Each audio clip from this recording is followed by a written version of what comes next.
नमस्कार विद्यार्थियों, मैं हेमंत स्वामी हिंदी की ऑनलाइन कक्षा में फिर आपके समक्ष उपस्थित हूँ। आज हमारा अध्ययन का विषय रहेगा कक्षा 10 का दूसरा अध्याय तुलसीदास का राम लक्ष्मण परशुराम संवाद। ये रामचरितमानस के बालकांड से उद्धृत है। तो इसके संपूर्ण व्याख्या का अध्ययन करते हैं पार्ट वाइज। तो इससे पहले हम पाठ का सारांश जान लेते हैं। लक्ष्मण परशुराम संवाद अंश रामचरितमानस के बालकांड से संकलित है, बालकांड से लिया गया है। सीता स्वयंवर में राम द्वारा शिव धनुष का खंडन करने के बाद, तोड़ने के बाद मुनि परशुराम को जब यह समाचार मिला तो वे क्रोधित होकर वहां आते हैं। शिव धनुष को खंडित देखकर आपे से बाहर हो जाते हैं, क्रुद्ध हो जाते हैं। राम के विनय और विश्वामित्र के समझाने पर तथा राम की शक्ति की परीक्षा लेकर अंततः उनका क्रोध शांत होता है। इस बीच राम, लक्ष्मण और परशुराम के बीच जो संवाद हुआ उस प्रसंग को यहाँ प्रस्तुत किया गया है। परशुराम के क्रोध भरे वाक्यों का उत्तर लक्ष्मण व्यंग वचनों से देते हैं। इस प्रसंग की विशेषता है लक्ष्मण की वीर रस से पगी अर्थात वीर रस में डूबी हुई व्यंग्य उक्तियाँ और व्यंजना शैली की सरस अभिव्यक्ति। तो यहाँ क्रोध की उक्तियाँ प्रस्तुत की गई हैं रौद्र रूप में परशुराम के द्वारा, और उनके प्रति उत्तर के रूप में व्यंग्य रूपेण उक्ति रखते हैं लक्ष्मण। तो बड़ा ही सरस और आनंद प्रदान करने वाला यह अध्याय है जो आध्यात्मिकता की ओर भी लेकर जाता है। हमारी हिंदू संस्कृति में परम पवित्र और पूजनीय ग्रंथ माना जाता है इसको। तो ये हमारा सौभाग्य है कि हम 10वीं के पाठ्यक्रम के अंतर्गत इसका अध्ययन कर रहे हैं। तो इसका शिल्प सौंदर्य जान लेते हैं। भाषा इसमें अवधी भाषा है, शैली प्रबंध काव्य शैली है। छंद इसमें चौपाई और दोहा प्रयुक्त हुआ है। 2 पंक्तियों का दोहा है जिसमें 24 मात्राएं होती हैं, और दूसरा चौपाई है जिसमें सम्मात्राएं होती हैं 16। रस यहाँ वीर रस और रौद्र रस है। तो लक्ष्मण के कथनों में वीर रस झलकता है और परशुराम के कथनों में रौद्र रस क्रोध झलकता है। गुण यहाँ प्रसाद है और रीति पांचाली है। शब्द शक्ति लक्षणा प्रयुक्त हुई है, और अलंकार जो भी प्रयुक्त होते हैं वे काव्यांश के अनुसार मैं आपको बताते हुए चलूँगा। तो आइए चौपाई शुरू करते हैं। तो यहाँ ये जो दी गई है ये चौपाई है। तो इसको ज्ञात्मक शैली में मैं गाकर एक बार इसका वाचन कर लेता हूँ। नाथ शंभु धनु भंज निहारा, होई केऊ एक दास तुम्हारा। आयसु कहा कई ये किन मोही, सुनि रिसाए बोले मुनि कोही। सेवकु जो करे सेवकाई, अरि करनी करी करई लड़ाई। सुनऊ राम जेहि शिव धनु तोरा, सहस भाऊ सम सो रिपु मोरा। सो बिल गाँव बिहाई समाजा, नैत मार जहीं सब राजा।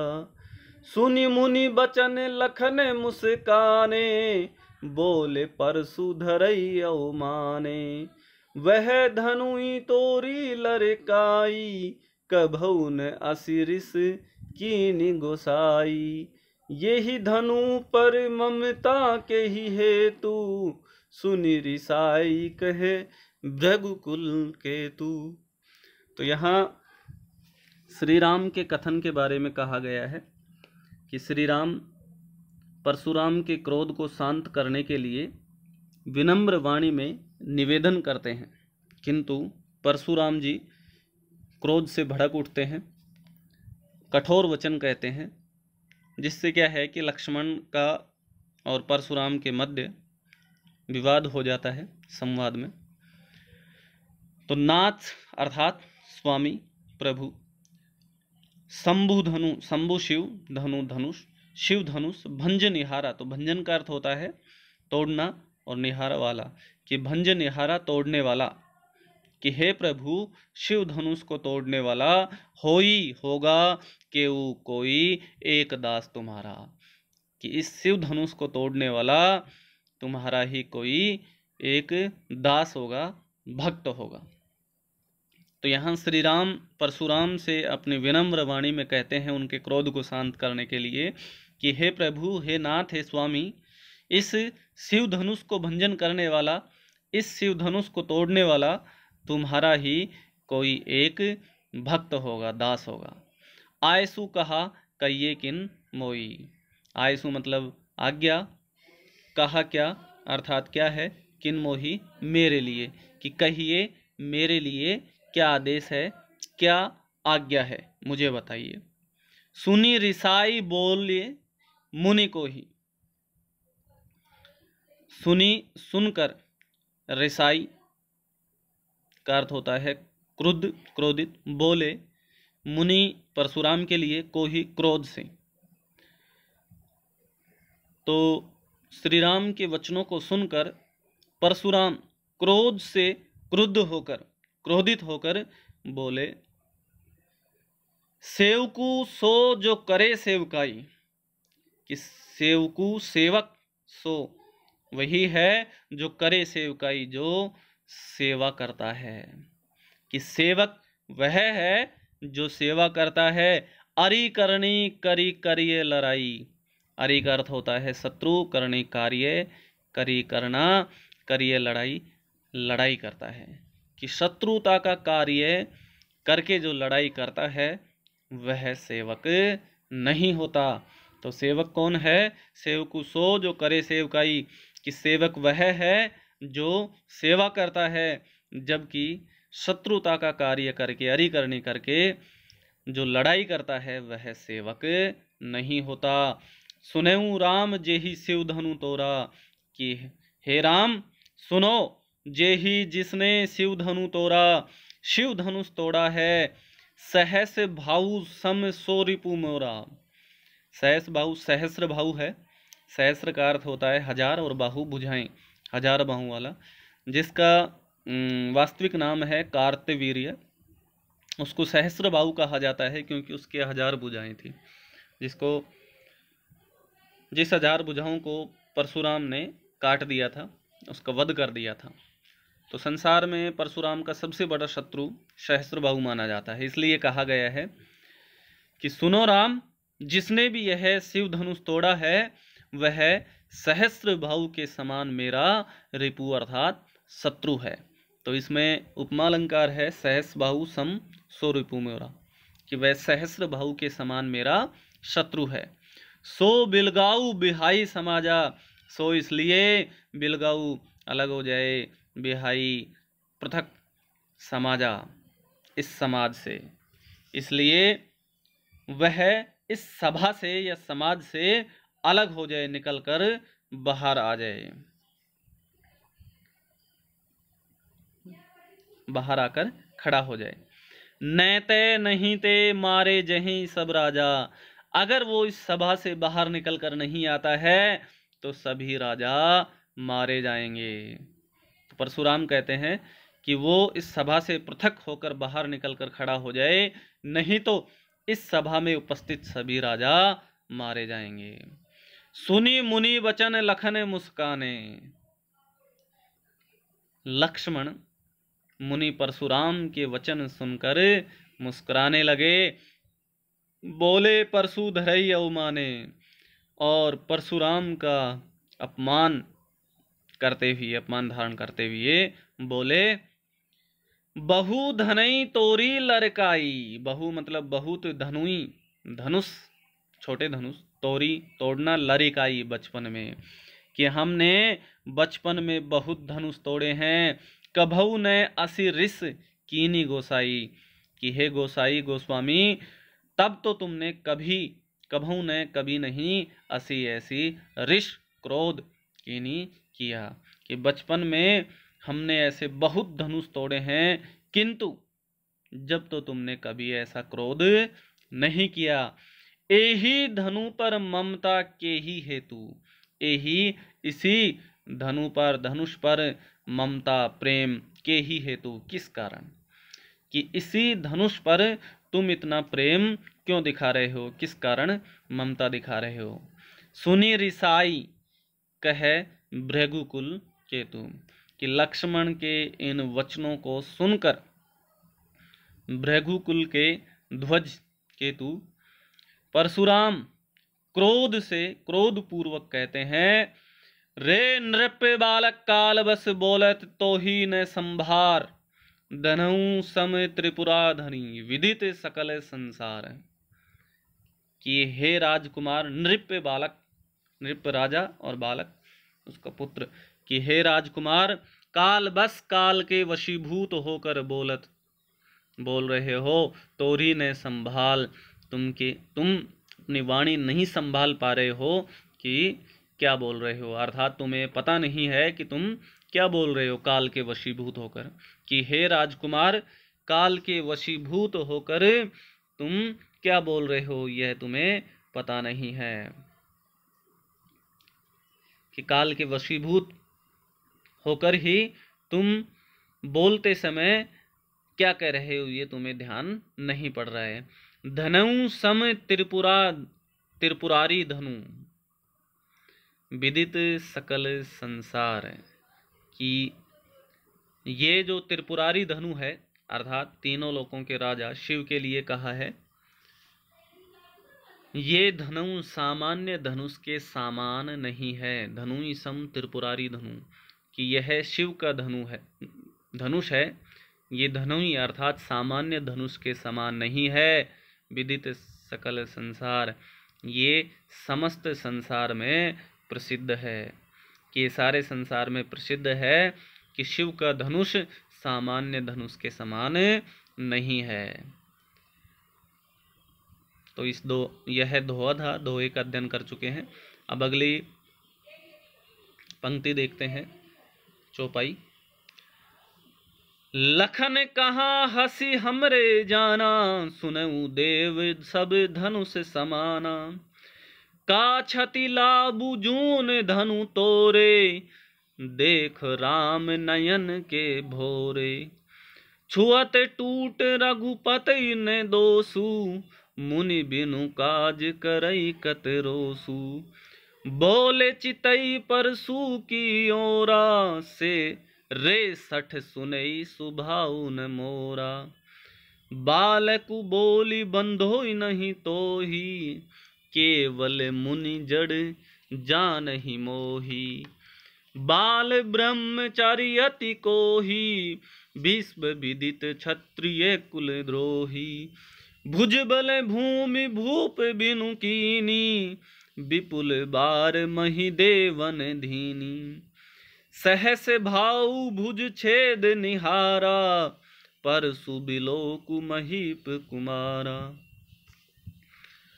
तो लक्ष्मण से कहा गया है, ये ऊपर बताया, स्पष्ट किया है कि हे राजकुमार, तुम काल के वशीभूत होकर जो बोल रहे हो वो तुम्हें पता नहीं है, अर्थात वाणी पर संभल कर नहीं बोल रहे हो, वाणी के संयम से नहीं बोल रहे हो, तुम्हें पता नहीं है कि काल के वशीभूत होकर तुम क्या बोल रहे हो। यह जो त्रिपुरारी धनु है, अर्थात शिव धनुष है, यह सामान्य धनुष के समान नहीं है, यह विश्व प्रसिद्ध है।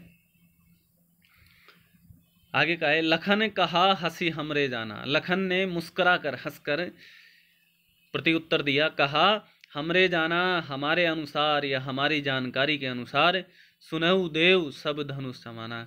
लक्ष्मण ने हंसते हुए कहा कि हे देव, हे परशुराम, सुनो, हमारी जानकारी के अनुसार सब धनुष एक समान है, अर्थात हमारे दृष्टिकोण से तो सारे धनुष एक समान है।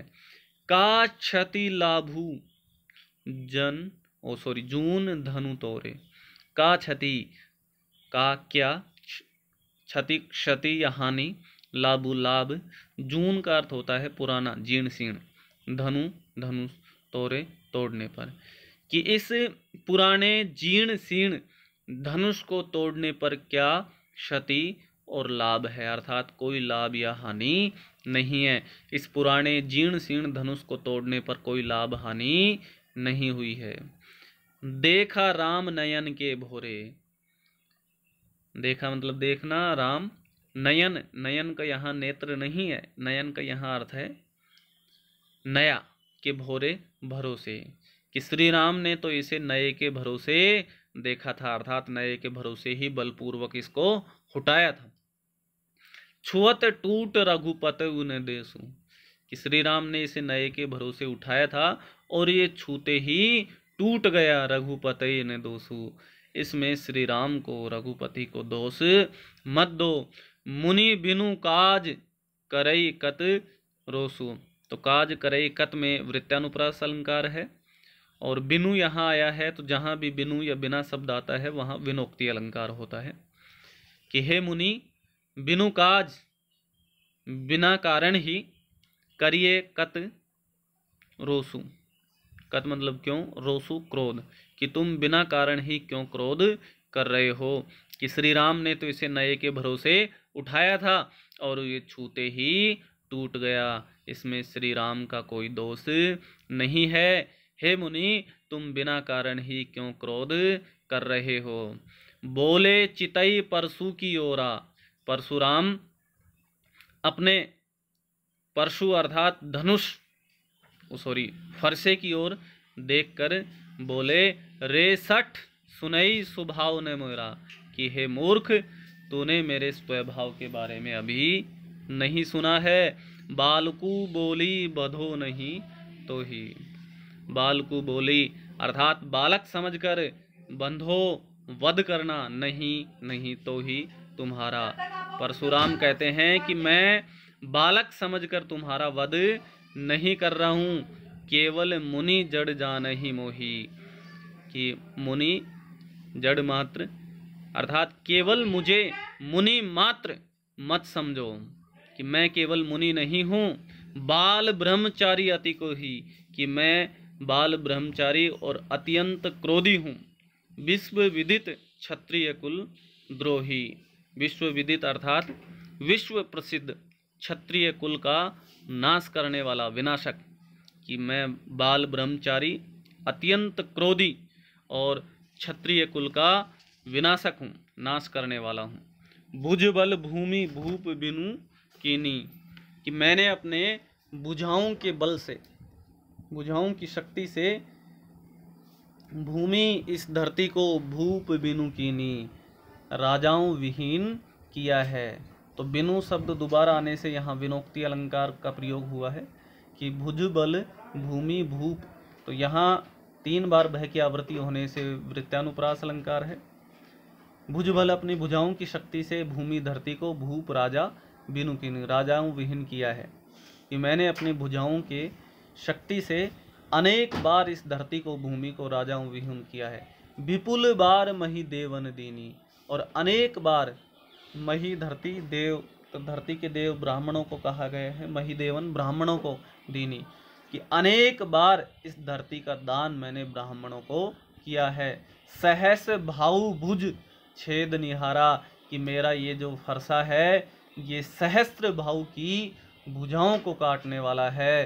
परशु बिलोकु महीप कुमारा, कि हे, महीप का अर्थ होता है राजा, कुमार उसका पुत्र, कि हे राजकुमार, मेरे इस फरसे की तरफ देखो, यह फरसा सहस्त्र भाऊ की भुजाओं को काटने वाला है।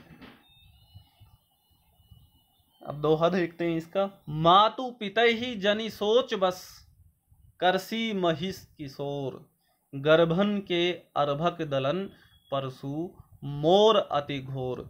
मातु पितई, माता पिता, जनी जानना, सोच बस, सोच बस से तात्पर्य है कि शोक मग्न करना, शोक में डालना। करसी महिष किशोर, तो यहाँ महिष किशोर राजकुमार के लिए प्रयुक्त हुआ है, कि अरे राजकुमार, अपने माता पिता को शोक मग्न मत करो, कि तुम अपने माता पिता को शोक में मत डालो। गर्भन, गर्भ के, अर्भक शिशु, दलन नाश करना, परशु फरसा, मोर मेरा, अति घोर अत्यंत भयंकर, कि मेरा ये अत्यंत भयंकर फरसा माताओं के गर्भ में पल रहे बच्चों को या शिशुओं का नाश करने वाला है। कहने से तात्पर्य है कि मेरे इस फरसे को देखकर या मेरे इस फरसे से भयभीत होकर क्षत्राणियों के गर्भ गिर जाते हैं। तो ये हमारे 2 दोहे और 2 चौपाई पूर्ण होती हैं। बाकी का जो अंश है वो अगले वीडियो में अध्ययन करते हैं। धन्यवाद।